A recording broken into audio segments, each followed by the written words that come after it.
Bienvenidos a Medicina por un tubo, un espacio de Roche Pharma España en el que le ponemos voz y también cara a la salud.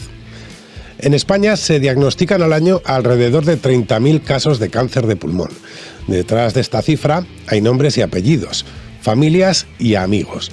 Para ponernos en su lugar, vamos a conversar hoy con Bernard Gaspar, presidente de la Asociación Española de Afectados de Cáncer de Pulmón. Bernard, bienvenido a Medicina por un tubo. Muchísimas gracias. Bienvenido también. Me gustaría que empezáramos por tu experiencia personal. ¿Qué es lo que te llevó a ti al final tomar la decisión de dedicar tu tiempo libre a los pacientes de cáncer de pulmón? Bueno, pues mi experiencia personal es, en el 2007 diagnosticaron a mi mujer de cáncer de pulmón, en estadio 4 avanzado, con metástasis ya, como suelen diagnosticarse los cánceres de pulmón siempre, ¿no?, en todos los pacientes, pero sobre todo en el 80%. Y ella, después de un año de tratamiento, ¿no?, y con lo que es la enfermedad, falleció en el 2009, un año y unos cuantos meses estuvo con la enfermedad. Ahí aprendí muchísimas cosas sobre el cáncer de pulmón y, a raíz de la necesidad de una paciente, que en este caso era mi mujer, porque todas las organizaciones sin ánimo de lucro nacen de esta misma forma, ¿no? O sea, con las necesidades propias de pacientes o de otras personas. Intentamos buscar solución a aquel entonces en el que ella, llegó un momento en la enfermedad, como le llega a todo el mundo, en el cual necesitas compartir, charlar, conocer a otras personas con las que compartir, como bien decía, aquellas cuestiones que son propias de la enfermedad, ¿no? Y nos pusimos a buscar a ver si había una asociación, de esta patología, y no la había. Y mi mujer era una tía muy dinámica, era una tía que, bastante muy luchadora, muy trabajadora, y dijo que quería dar la posibilidad, crear esta asociación para que otros pacientes, aun sabiendo ella, ¿no?, que no sabía mucho la gravedad de la enfermedad, pero sí que sabía que podía ayudar o colaborar con otras personas a través de esta asociación. Y así nació la asociación y al poquito tiempo ella falleció, y yo siempre digo lo mismo y lo repito continuamente: ella me dejó dos grandes tesoros. Por uno fue la asociación, porque yo continué su labor, y luego mis dos hijos, que fueron los que ahora mismo están conmigo y fueron los que me ayudaron a salir de este bache que tuve cuando ella falleció. ¿Qué descubre uno cuando hace frente a un diagnóstico de este tipo? Porque normalmente tenemos información o podemos acceder a información médica sobre las patologías, pero en el día a día, cuando uno recibe esta noticia, este impacto, ¿qué descubre? ¿Qué falta? ¿Qué necesidades va viendo? Yo creo que lo mismo que nos ocurrió a nosotros como pareja ante un diagnóstico de cáncer de pulmón. Yo en aquel momento, igual que mi mujer, desconocíamos totalmente lo que era sí que sabíamos que era el cáncer, pero no sabíamos que era el cáncer de pulmón. Además, siempre asociábamos el cáncer de pulmón con el tabaquismo, ¿no? Entonces, nos extrañaba porque ella era una mujer que se cuidaba muchísimo, no había fumado en su vida, llevábamos muchos hábitos de vida saludable, entonces era como que nos descuadraba y no sabíamos absolutamente nada de la enfermedad. Claro, luego, igual que le ocurre a otras personas afectadas, pues vas buscando, te vas enterando, preguntas a los profesionales, intentas buscar información siempre contrastada en páginas avaladas científicamente, y te vas, claro, formando poco a poco de la enfermedad. Vas sabiendo que un estado 4 no es lo mismo que un estadio 1 o 2, que hay tratamiento. Ahora, cuando a ella le diagnosticaron, no había tantos tratamientos innovadores como hay ahora, ¿no? Con lo cual las posibilidades de supervivencia eran prácticamente escasas o nulas, ¿no? Y sobre todo cuando el oncólogo te coge, ¿no? Y te pone la mano en el hombro y te dice, tu mujer tiene una enfermedad grave, es cuando realmente te das cuenta de que tiene cáncer y de que necesitas saber más. Pero yo creo que prácticamente todo el mundo desconoce, hasta que no le diagnostican, desconoce muchas cosas de la enfermedad. A raíz del diagnóstico vas descubriendo qué necesitas, ¿no? Por ejemplo, los tratamientos cuando ella le diagnosticaron no tienen nada que ver con los de ahora, porque ahora tienes mejor calidad de vida. Cuando ella le diagnosticaron, los tratamientos eran más agresivos, con lo cual la calidad de vida era peor. Ahora los pacientes pues tienen mejor calidad de vida, pueden hacer ejercicio físico, pueden tener mejor dietas de nutrición. Se ha avanzado muchísimo con respecto a aquel momento. Pero hay unas necesidades que son siempre las mismas en los pacientes, que son las emocionales. Eso, ante un diagnóstico de cáncer de pulmón o del que sea, eso es igual para todo el mundo, porque esto es un tsunami y tu vida da 360 grados la vuelta. Y en esas necesidades emocionales no solo están las necesidades del propio paciente, sino las necesidades del entorno. O sea, ¿de qué herramientas dispone el que acompaña, en este caso tú o tus hijos, para poder llevar bien y facilitar la vida del paciente y la propia también? Claro. Bueno, a ver, yo creo que ahora mismo, o sea, y cuando yo fui cuidador, ¿no? Porque la figura del paciente es importante, pero la del cuidador es también importante, ¿no? Porque se convierte, digamos, en el cómplice del profesional sanitario, porque realmente cuando el paciente no está en el hospital, es el cuidador el que está pendiente de él o de ella, ¿no? En mi caso de mi mujer. Entonces, bueno, pues no hay mucho, no hay libros de consultas ni de ayuda para los cuidadores. Sí que es cierto que yo, por ejemplo, en mi caso, yo acudí a una psicooncóloga. Igual que trataba a mi mujer, me trataba a mí, incluso traté a mis hijos. Pero esas posibilidades, hoy por hoy, el Sistema Nacional de Salud no te las dan, excepto en determinadas comunidades autónomas y en pocos hospitales que son los grandes.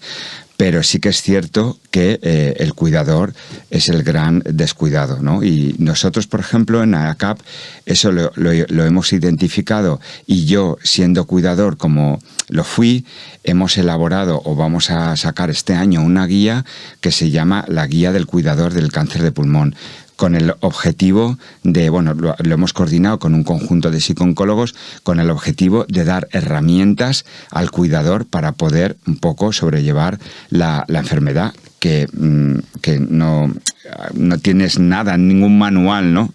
para poder abordar determinadas situaciones que son muy complicadas dentro de la enfermedad, ¿eh? O sea, el paciente a veces no sabes cómo decirle las cosas, cómo compartir, cómo abordar situaciones, y es complicado. Bueno, pues de todo eso ahora mismo nos encargamos nosotros como asociación. Es interesante también el punto que decías, el punto de vista en este caso de los niños, que se dan mucho más casos. ¿Cómo afrontan una situación así? O sea, ¿de qué ayudas disponen? O sea, ¿cómo superan estos momentos? Bueno, yo creo que esto es muy de libre elección. Es decir, hay pacientes, ¿no?, de los que conocemos ahora y con los cuales me relaciono, que esconden la enfermedad por sus hijos, ¿no? Pero ya te digo que esto es libre. O sea, cada uno lleva la enfermedad como su forma de ser le deja, ¿no? O como según las herramientas que tiene.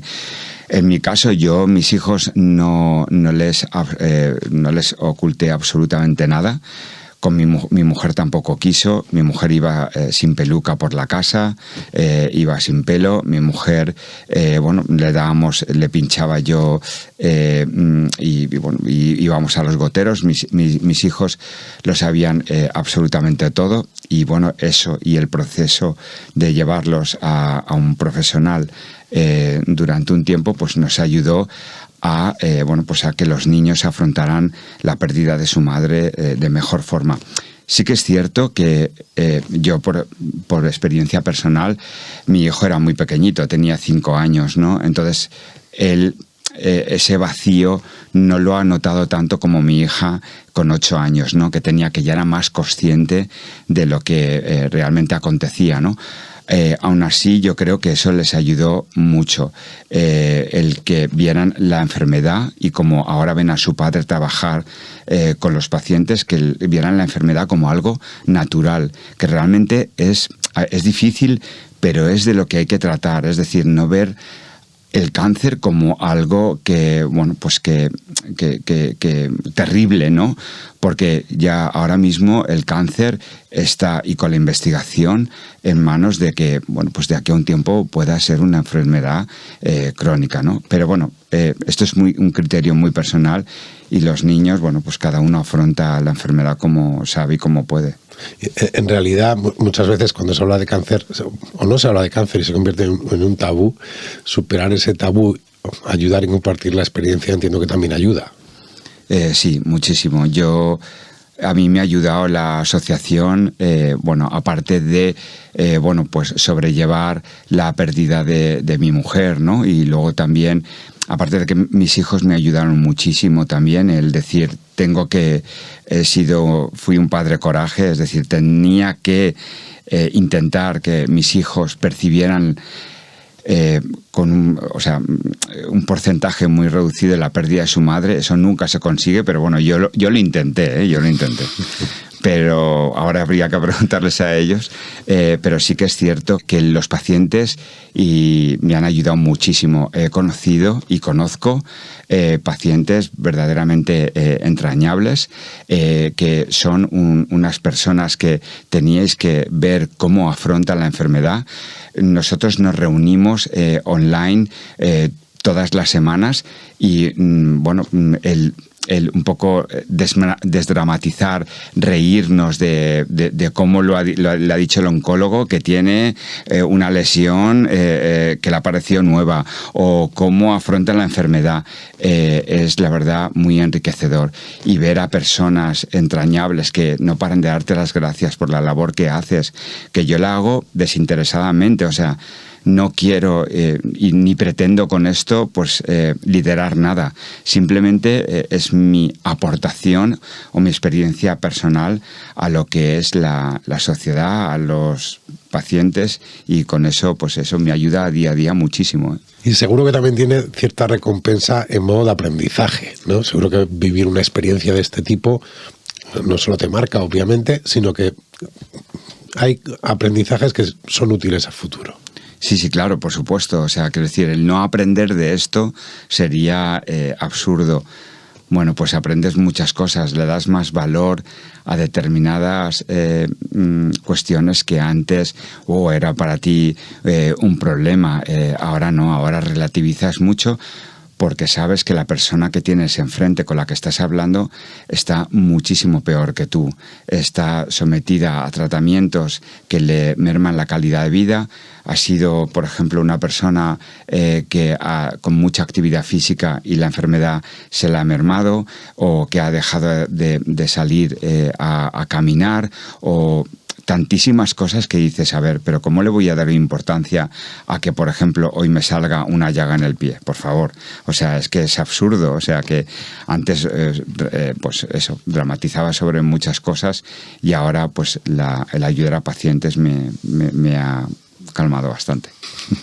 En ese ayuda a pacientes, ya con la ACAP en marcha, ¿qué aspectos para los que no tienen un contacto directo con una enfermedad de este tipo hay donde podemos recibir ayuda y no lo sabemos hasta qué sucede? O sea, leyendo la documentación de la asociación se habla de aspectos legales, por ejemplo, pues siempre tendemos a pensar en tratamiento, no tratamiento, pero hay un poco más allá, ¿no? La parte psicológica, la parte legal. ¿Qué necesidades del paciente se encuentran concretas? Dicen, no sé a quién recurro a la asociación. Claro.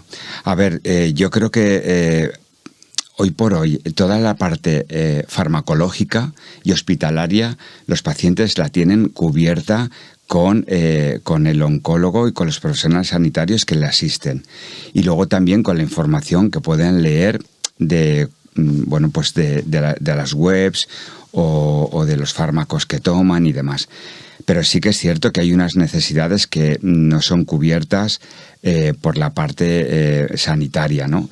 Que es la oncológica, la social, la de calidad de vida, como el ejercicio físico, la nutrición, y luego sobre todo la parte más de relacionarse con otras personas que están pasando por el mismo proceso que ellos, ¿no? Bueno, pues nosotros desde ACAP sabemos que las farmacológicas están cubiertas, los pacientes saben, aunque sí que es cierto que nosotros lo que intentamos es darles más información, actualizarles de toda la parte de investigación a la cual pueden acudir en el caso de que los tratamientos que ellos están tomando fallen y que haya, digamos, otras posibilidades de que puedan acudir a otros tratamientos. Eso en muchos casos, por la parte hospitalaria, la reciben, pero no la reciben al 100%, ¿no? Entonces nosotros de todo eso nos encargamos para que los pacientes acudan a nosotros y les podamos dar esa información. Y luego la asistencia psico-oncológica, ¿por qué? Porque en muchos hospitales no la tienen y nosotros la damos con carácter gratuito. Las necesidades, por ejemplo, antes los tratamientos o digamos que los procesos oncológicos te decían no comas de esto, no comas de lo otro, no hagas ejercicio físico, tienes que estar en la cama, no moverte. Bueno, ahora ha cambiado nada, o sea, quiero decir, ahora el médico si te puede derivar a una actividad de ejercicio físico porque se sabe que la adherencia al tratamiento es mucho mayor, pues los pacientes van directamente a esas actividades. Lo mismo pasa con la nutrición. Hay determinados tabús sobre Hay tabúes y también hay mitos. Y también hay mitos, efectivamente, claro. Pero eso nosotros nos encargamos de un poco reducir los tabús y los mitos también desmitificarlos, ¿no? Entonces, por eso también prestamos el servicio de nutrición. En el aspecto legal o jurídico, efectivamente, muchos pacientes cuando son diagnosticados no saben si tienen derecho a una baja, qué tipo de incapacidad pueden darle, si es, por ejemplo, si pueden aplicar un porcentaje de reducción en la renta o incluso a veces hay pacientes que piensan que no son tratados por el sistema de una forma rigurosa y pueden acudir a la presentación de una demanda, que están en su pleno derecho. En fin, son cuestiones que los pacientes desconocen una vez llegan a la enfermedad y que nosotros intentamos llevarlos un poco pues de la mano o intentar dirigirlos hacia las cuestiones que les preocupan, ¿no?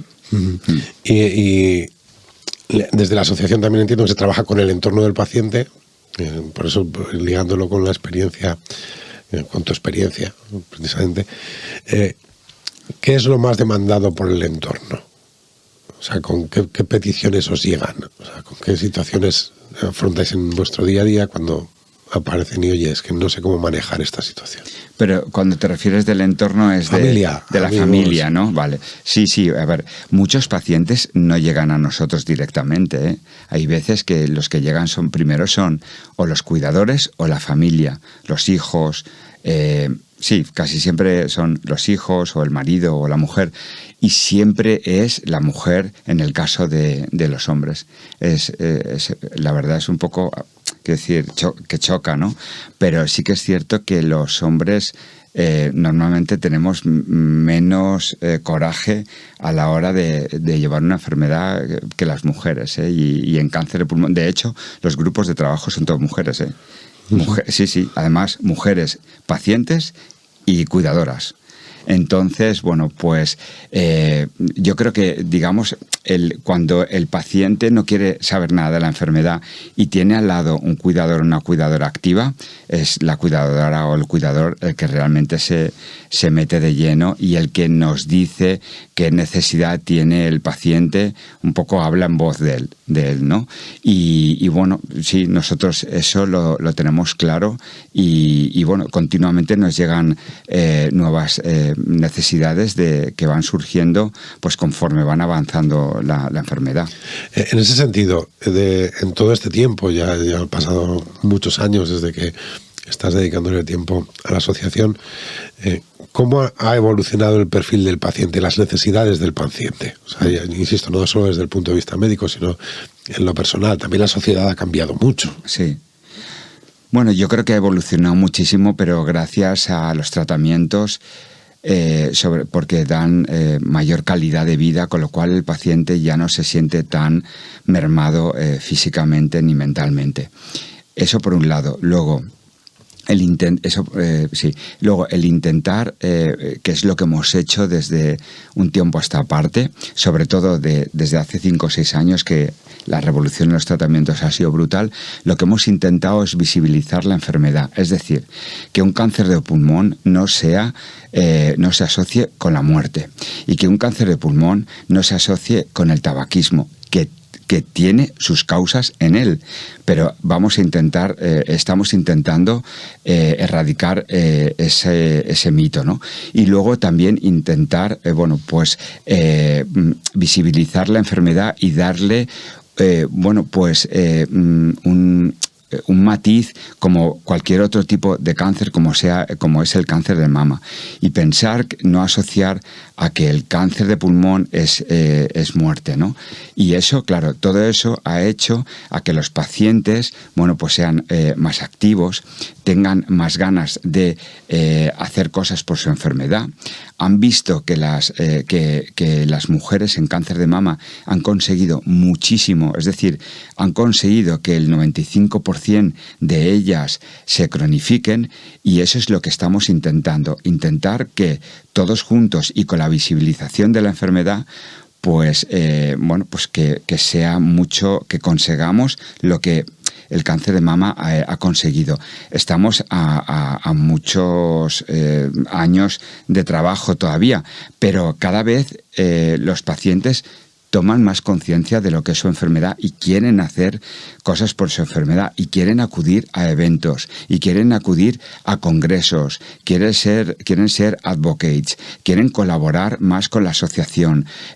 No tiene nada que ver lo que antes hacíamos en la asociación, que éramos 4, a lo que ahora se ha convertido con grupos de pacientes de trabajo que te proponen todas las semanas webinars, te proponen talleres, te proponen que vayamos a la industria y nos presenten qué se está investigando en cáncer de pulmón. Eso antes no ocurría nunca y ahora empieza a ocurrir. Ha habido un cambio de ánimo en ese sentido por parte del paciente, sí, ¿no? Muchísimo. Seguramente ligado a la esperanza. Totalmente, sí. En ese sentido.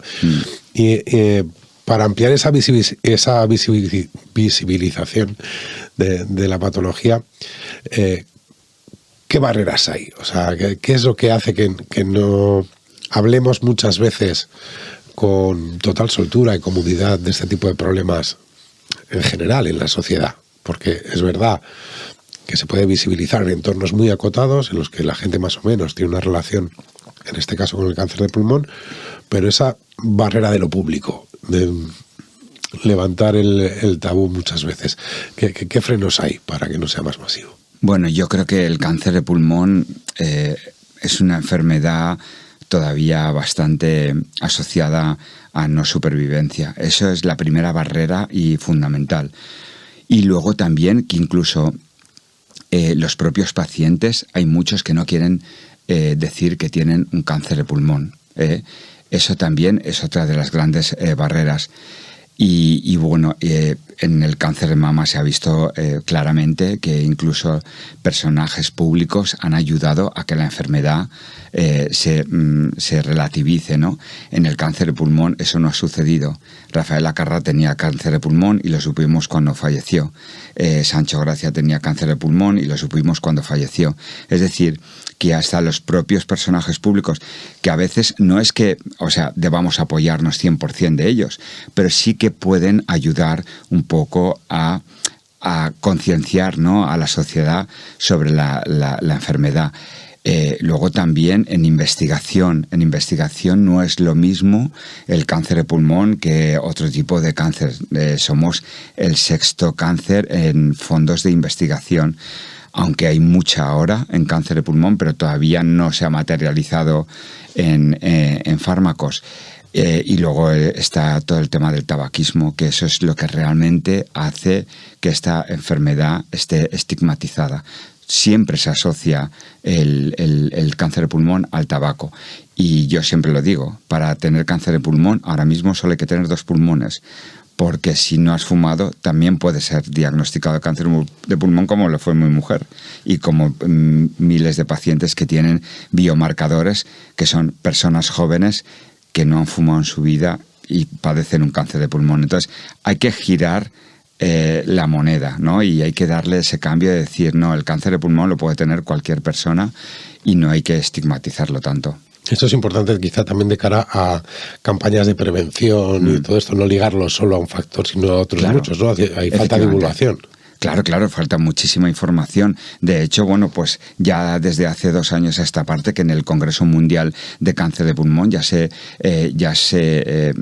vieron resultados sobre los efectos adversos de la contaminación, que pueden también, o incluso otros efectos, otros residuos que pueden afectar al cáncer de pulmón, que no tiene por qué ser el tabaquismo. Entonces están asociados más a la contaminación atmosférica, a la vida que llevamos, ¿no? Y pues eso es lo que hay que ver, porque el tabaquismo sí, pero no hay que siempre relacionarlo con lo mismo, aunque el 80% de los pacientes sean de cáncer de pulmón, ¿no? Pero hay otros agentes que no tienen nada que ver con el tabaco, ¿eh? Estamos viendo la situación actual, ha evolucionado mucho. ¿Qué le diría el Bernard de 2024 al Bernard de 2007? ¿Qué le diría? Bueno, pues no lo sé, la verdad es que creo que en aquel momento el Bernard no es el que es ahora, para nada, absolutamente para nada. Pero yo aprendí de aquella enfermedad mucho. Ahora sé mucho más, he compartido mucho más, he conocido y conozco gente maravillosa. Ojalá la información y los tratamientos de ahora, ¿no?, los hubiera tenido en 2007. Y bueno, a veces noto mucho la diferencia de lo que podía haber sido el Bernard en 2007 al Bernard en 2024, porque probablemente mi mujer este año ella viviría, y en aquel momento pues no, porque no había fármaco.